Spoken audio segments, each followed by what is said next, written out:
Sir, आपने जिक्र किया भविष्य के भारत के लिए फौज कैसे तैयार की जाए, उसके फौजी कैसे तैयार की जाए। अगर मैं आपसे पूछूं 2025 में जब हम मौजूद हैं, 2047 के भारत की फौज कैसी होगी? और अक्सर जो बड़ी मिलिट्रीज रही हैं दुनिया की, वो एक्सपीडिशनरी फोर्सेस होती हैं। क्या हम 2047 में ये देख सकते हैं कि भारत की फोर्सेस, भारत के आर्म्ड फोर्सेस फॉरेन बेसिस से भी ऑपरेट कर सकते हैं? भारत एक नेट सिक्योरिटी प्रोवाइडर अगर बनना चाहता है, क्या है भविष्य का रोड मैप? देखिए, आपने एक्सपीडिशनरी फोर्सेस की बात की। सबसे पहले हर एक राष्ट्र को, हर एक देश को अपनी सिक्योरिटी चैलेंजेस और थ्रेट्स का सही तरीके से आकलन करना जरूरी है। हमारी सिक्योरिटी थ्रेट्स, सिक्योरिटी चैलेंजेस जिसके बारे में मैंने बताया, अलग प्रकार की है। हमारे पास कंटेस्टेड बॉर्डर्स है 3500 किलोमीटर वेस्ट में, उसी तरह तकरीबन उतना ही किलोमीटर्स ईस्ट में। So our security challenges are different.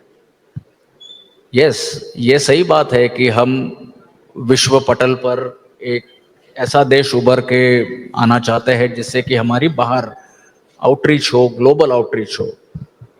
But उसका ये मायने नहीं है कि we should be an expeditionary force. तो उस दिशा में हमारी क्या कैपेबिलिटी होनी चाहिए, उसका सही आंकलन करके, असेसमेंट करके हमने वो कैपेबिलिटीज को डेवलप करना है और उस दिशा में कार्य भी है। पर एक तरह से उसको क्या हमको सेना को एक्सपीडिशनरी फोर्स कैपेबिलिटी होना जरूरी है, वो एक प्रश्न चिन्ह है। We may not need it, but जिस मात्रा में चाहिए उस तरह से प्लानिंग कैपेबिलिटी भी हम तैयार बनाई भी है। सर, मेरा अगला सवाल इसी से जुड़ा है जो अभी प्रणय ने पूछा और आपने उसका उत्तर दिया कि हमारी सेनाओं में बेहतर तालमेल हो, सेनाएं आधुनिक समय में जो युद्ध की नीतियां बदल गई है उससे बेहतर तरीके से उस चुनौती का सामना कर सके। इसके लिए दो नई चीजें इसमें हमारे यहाँ पर लाई गई थी सेना में। एक तो चीफ ऑफ डिफेंस स्टाफ का और दूसरा थिएटर कमांड का। चीफ ऑफ डिफेंस स्टाफ का तो हो गया, लेकिन थिएटर कमांड अभी होना है। और उसको लेके आप क्या सोचते हैं? थिएटर कमांड से क्या परिवर्तन आएगा जिससे कि हमको लगता है कि सेना जिस तरीके से काम कर रही थी वो बदल जाएगा? नहीं, देखिए, इसमें कोई दो राय नहीं कि तीनों सेनाएं, थल सेना, वायुसेना और नौसेना, इन तीनों की कैपेबिलिटीज, क्षमताओं को और अधिक बढ़ाने के लिए इनके बीच में एक समन्वय, अच्छा तालमेल, एक सिनर्जी, जॉइंटनेस और इंटीग्रेशन होना बेहद जरूरी है। और इस दिशा में कार्य भी चल रहा है। और चीफ ऑफ डिफेंस स्टाफ का होना मुझे लगता है उसी दिशा में एक बहुत महत्वपूर्ण कदम था। जहां तक इंटीग्रेटेड थिएटर कमांड का प्रश्न है, उसमें भी अभी प्लानिंग चल रही है। हमको ये ध्यान में रखना पड़ेगा कि एक मॉडल जो कोई दूसरे देशों में है थिएटर कमांड का, हम उसको उसी रूप में कॉपी नहीं कर सकते।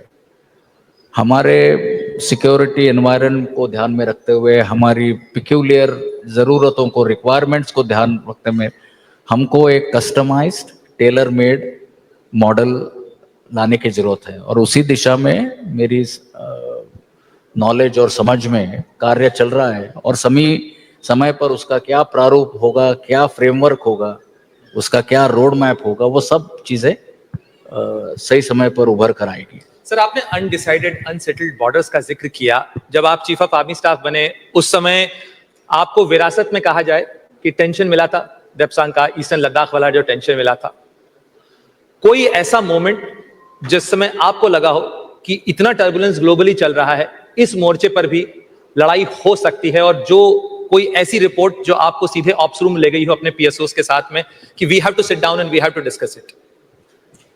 नहीं, देखिए, सिक्योरिटी चैलेंजेस, सिचुएशंस अलग अलग तरह की उभर के आती है। कई हो सकती है एक्सटर्नल थ्रेट्स, कोई सकती है इंटरनल थ्रेट्स।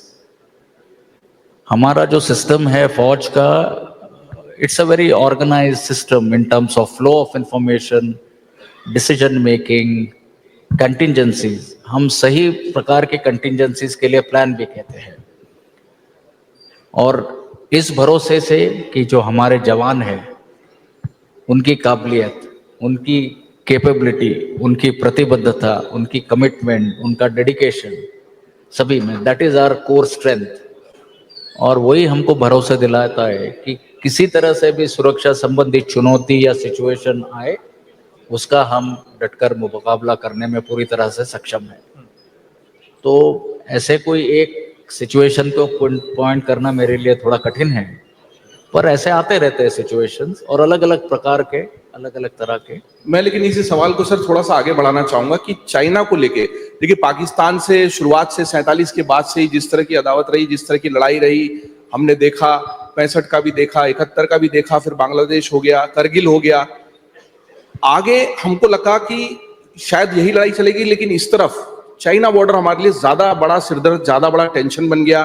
फिर अभी तो खुद बांग्लादेश से जाके मोहम्मद यूनुस चाइना में कह देते कि चिकन नेक वाली बात, ये चिकन नेक वाला जो टेंशन है हमारे लिए वो कितना बड़ा है, और चाइना बॉर्डर पर जो लगातार होता रहता है।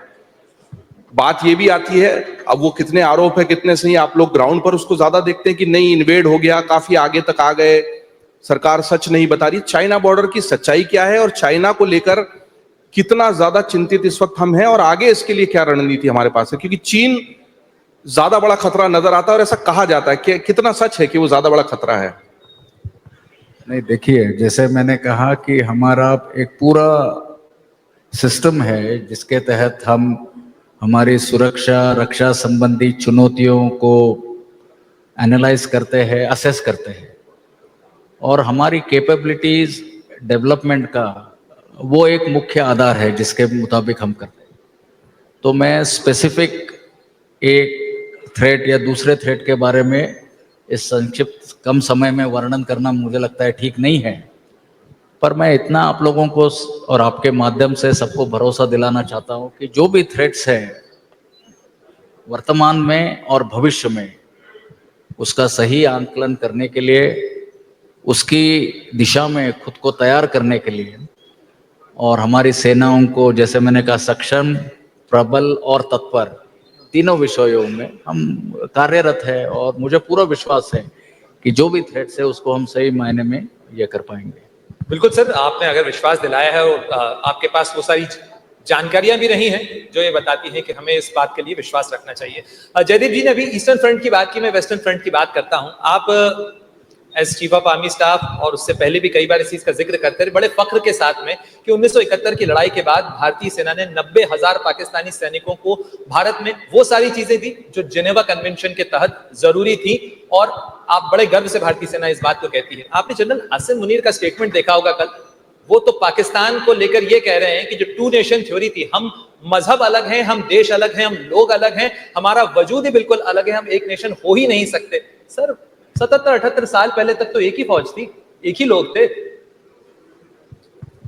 देखिए, मैं सच बताऊं तो मैं पिछले 2 दिन से इतना व्यस्त रहा हूं, इतना ट्रैवल कर रहा हूं कि मैंने जो आप स्टेटमेंट का जिक्र कर रहे हैं वो मेरे को उतना ध्यान देने में, पढ़ने में मैं उतना अभी तक ये नहीं, तो मेरे को उस पर कमेंट करना मुझे लगता है सही नहीं होगा।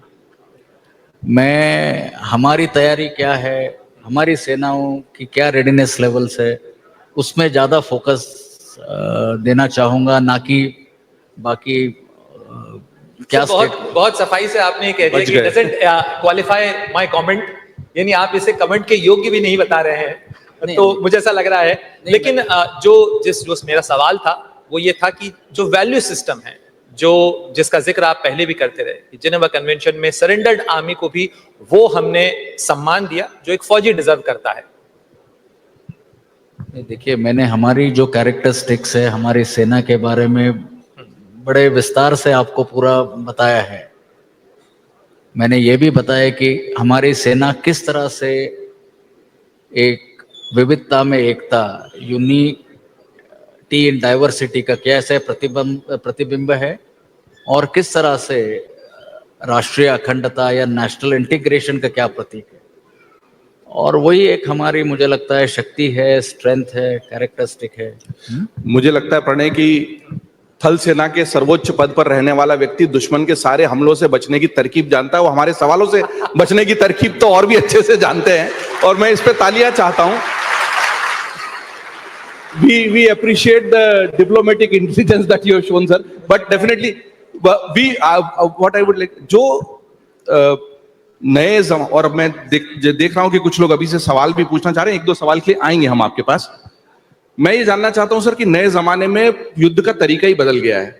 आपने अपने मंच से कहा भी, इजराइल और हमास में जो कुछ हुआ और जिस तरीके का युद्ध हुआ, रशिया और यूक्रेन में जो कुछ हुआ और हो रहा है, आने वाले समय में केवल आमने सामने की और गोला बारूद की लड़ाई नहीं रह जाएगी। स्ट्रेटेजिक वॉरफेयर, इंफॉर्मेशन वॉरफेयर, सूचना का युद्ध उससे कहीं बड़ा हो चुका है। आप इस दुनिया में जो युद्ध के तरीके बदल गए हैं, नीतियां बदल गई हैं, इकोनॉमिक वॉरफेयर भी होता है, उसको कैसे देखते हैं और आपको क्या लगता है भारत इस नए जमाने के युद्ध के लिए कितना तैयार है? नहीं, आपका कहना बिल्कुल सही है कि, और मैंने भी मेरे संबोधन में कहा कि the character of war has changed. भविष्य की लड़ाई हमारी जो पहले हमने लड़ाइयाँ लड़ी है या वर्तमान की लड़ाइयों से काफी हटकर होगी, काफी अलग होगी। नए युद्ध के तरीके, cyber space, information warfare, digital media, surveillance, Starlinks, ये नए नए इस तरह से उभर के आए हैं, जिसका और हमारे देश में ये क्रिटिकल टेक्नोलॉजीज कमर्शियल डोमेन में भी अवेलेबल है। हमको ज़रूरी है कि हम किस तरह से इनको हमारे सैन्य एप्लीकेशन के लिए जल्दी से जल्दी उसको अडॉप्ट कर पाएँ और इसको लीवरेज कर पाएँ, और उस दिशा में हमारा काम अच्छी तरह से जारी भी है। इससे पहले कि मैं एक हाथ सवाल सामने से लूं, मेरा आखिरी सवाल है सर। हम बहुत सुनते हैं पाकिस्तान के कब्जे वाला कश्मीर, हमारा कश्मीर, पाक अधिकृत कश्मीर, और उसको लेकर राजनेताओं के भी बयान आते रहते हैं कि हम बहुत जल्दी उस पर अपना अधिकार वापस ले लेंगे। सेना के स्तर पर इसको लेकर क्या रणनीति, क्या सोचे? क्या पाक अधिकृत कश्मीर जल्दी ही हमारा होगा और वह हमारा था, है और रहेगा? ये राजनेताओं से तो बहुत सुनते हैं, लेकिन एक पूर्व सेनाध्यक्ष से जरूर सुनना चाहूंगा मैं इसके बारे में। देखिए, जैसे मैंने आपको पहले बताया, हमारी अलग अलग कॉन्टिंजेंसीज के लिए हमारे प्लान्स तैयार होते हैं। अब कौन सी कॉन्टिंजेंसीज है, क्या प्लान्स है, उसके बारे में मेरा कुछ कहना उचित नहीं रहेगा, पर आप ये यकीन करके चलिए कि सभी तरह के अलग अलग कॉन्टिंजेंसीज होते हैं, तो सब में हम पूरी तरह से तैयारी हमारी होती है ऐसे। मैं उम्मीद यही करता हूं कि ऐसा जल्द हो भी सकता है और हम तैयार हैं। इसका आशय ये हुआ। एक ही सवाल सिर्फ लूंगा, चूंकि मैंने वादा किया था, पर हमारे अगले सत्र की भी तैयारी है और जनरल साहब के लिए भी वक्त की सीमा है, लेकिन एक सवाल अवश्य लूंगा। कोई भी एक सवाल जल्दी से, और हमारे साथी माइक से मदद कर दें। जो बच्चे हैं जो फौज में आना चाहते हैं, मैं पहली प्राथमिकता उनको दूंगा। हाँ, ये जो बच्चे बैठे हैं फौज में आना चाहते हैं, तैयारी कर रहे हैं, बेटा आप नाम बताओ और सर से जो सवाल पूछना चाहते हो सीधे सवाल पूछना।